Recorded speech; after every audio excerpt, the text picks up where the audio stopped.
here with Pastor Rob Osborne for the Know Thy Pastor segment, and we're here at Tree of Life Church in the parlor, and we're going to ask him some questions from the congregation. We'll go ahead and get started. The next question that we have is, what makes you laugh? Questions like that? No, I'm just kidding. I'm a weird person. I get tickled or laugh at sometimes some strange things and strange circumstances. But really, my kids make me laugh. I like comedy from clean comedians. There's a lot of good Christian comedians out there. I love.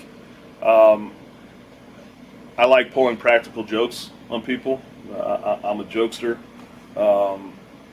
And I hate to admit this on camera, but even when I'm watching videos of people doing really dumb things, and even if it causes them a little bit of pain, I laugh at that too. It just, the Bible tells us laughter does good. It's like a medicine, and I even laugh at myself, because if you can't laugh at yourself, then you can't laugh at anything else. And I make a lot of mistakes, and sometimes I make crazy mistakes. Sometimes I do things and say things that I'm like, what in the world was that? And I like laughing with people. I like making people laugh. If I can make people laugh at times, then that means I can laugh with them, and it's awesome to laugh. I love seeing people just start laughing for absolutely no reason, and then you're looking at these people and you're like, what in the world? Because laughing is contagious. Kind of like yawning at times. If you're around somebody that is laughing at something funny and you don't think it's funny, but that person is laughing, then you start laughing at that person because they're laughing at something that you don't think is funny.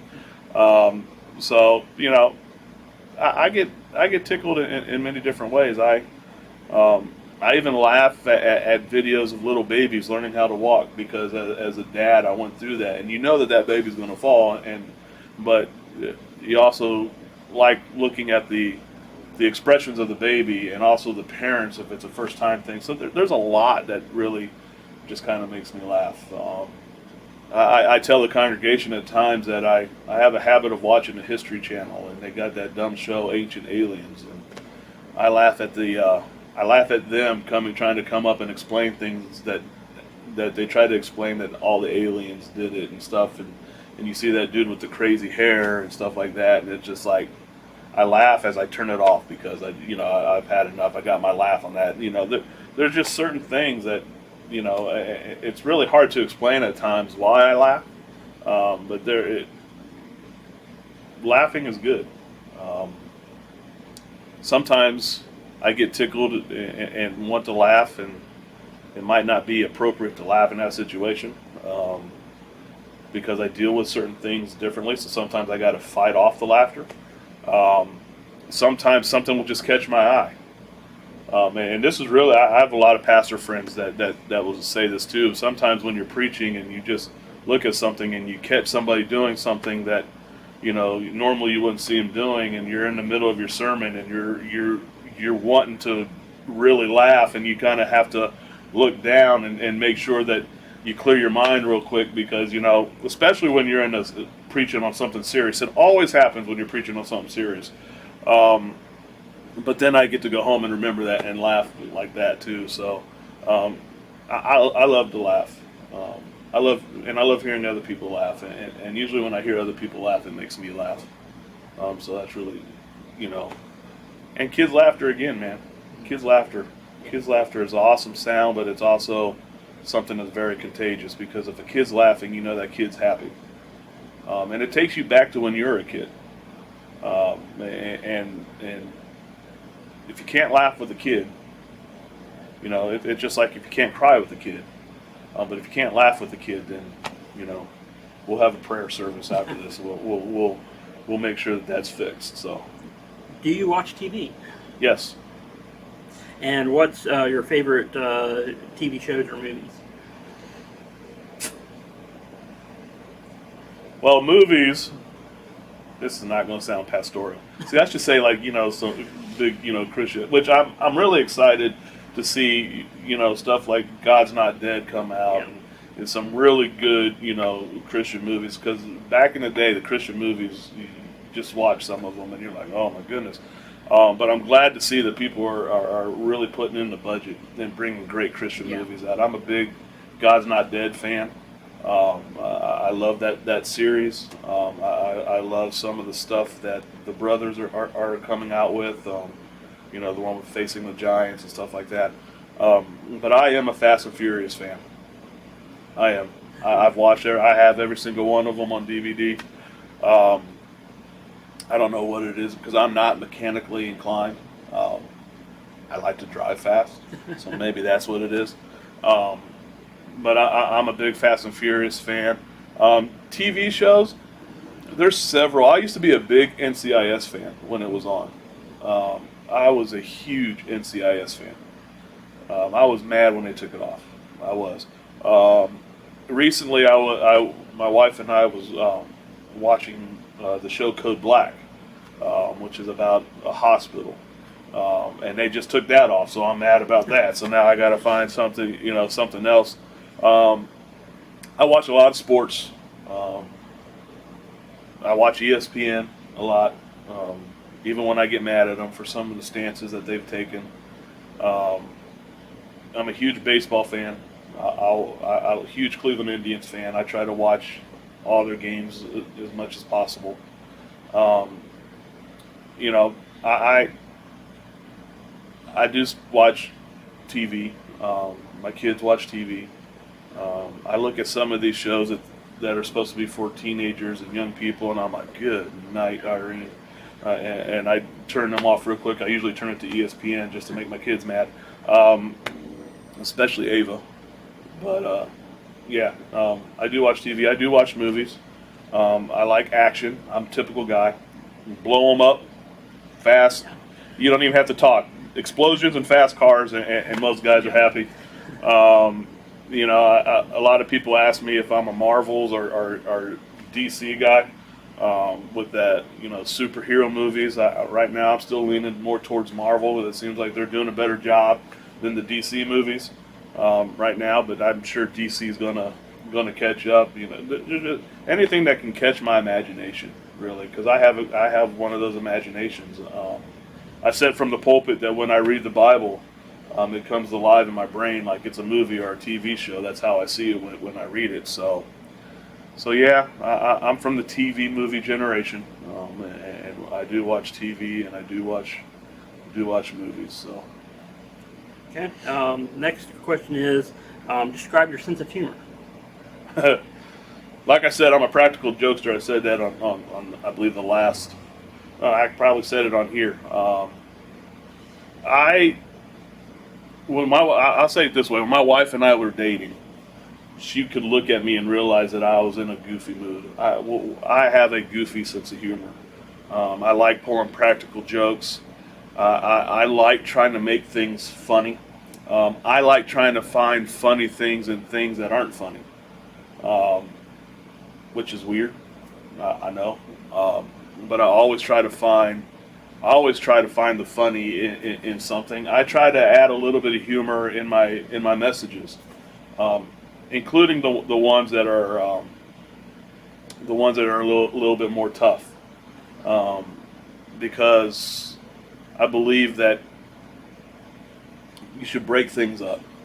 There should be a little bit of comedy. I use a lot of funny on myself to make people laugh.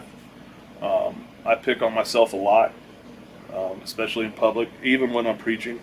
I pick on myself a lot, just because I want to make people laugh. As Christians especially, we take ourselves too seriously. Jesus had a sense of humor. He showed it in the Word of God. When he fed the multitude on the mountain, the Bible says that Jesus knew exactly what he was going to do. When he looked up and saw the multitude, he knew exactly what he was going to do, but yet he still let his disciples really flip out about how we're going to feed these people. We need to, and Jesus was just sitting there. I can just see him have that Jesus smirk on his face, like, I already know what I'm going to do. But I'm going to do this to show you again who I am. And I love that about Jesus. There's a lot of those stories in the Bible where Jesus showed his sense of humor, and where, Jesus even hung out with kids because of that, and because of the laughter and all that stuff. So I think that's awesome.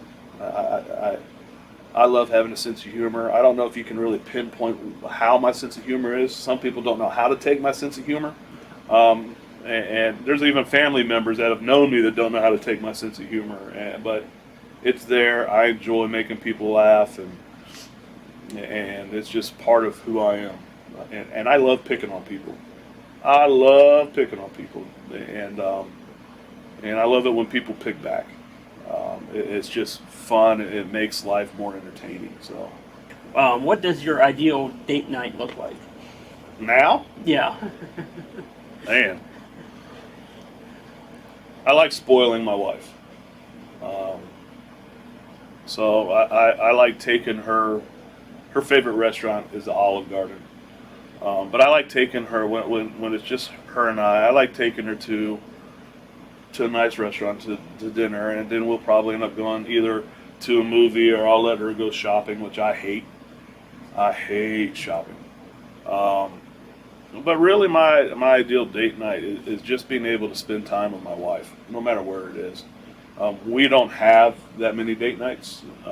Unfortunately right now we don't, because we end up taking our kids with us, and which is great. I love having my kids with us. But when we get to take a date night, it's usually at a nice restaurant.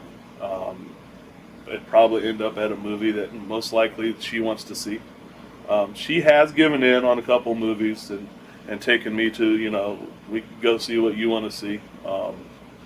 Early on in our marriage, there was a couple times that we got to go on date nights that we actually were the only two in the theater.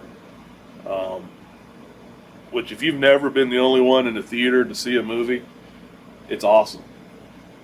You don't have to worry about any crying, screaming kids. You don't have to worry about somebody chewing their popcorn obnoxiously behind you. So that was really cool. And then coming home and just kind of spending time with one another, and that to me is a great date night. And I enjoy spoiling her, just because she chose to marry somebody. I married way out of my league, and she chose to marry somebody that I'm sure her parents would not have picked for her right away, because when we both met, I wasn't serving the Lord then, and I was a rough and tough dude. And there's been many times that she could have chose to leave me, but instead she chose to love me. And I will try to spend the rest of my days repaying her for that. And even if that means eating at Olive Garden, which I can't stand. But every once in a while she'll say, "Okay, let's go to the steakhouse," and I'm like, "Yes." But yeah, that's just being able to spend time alone with my wife is an awesome date night. So, but now that we're getting older, we have to go to the matinees. No, just kidding.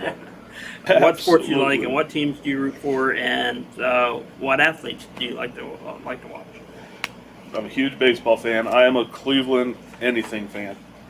I'm born and bred Cleveland Browns, Cleveland Indians, Cavaliers. But, and I'm not just saying this because LeBron left to go there, but I've actually been a Lakers fan since the early 80s. I was a big fan of the Showtime Lakers.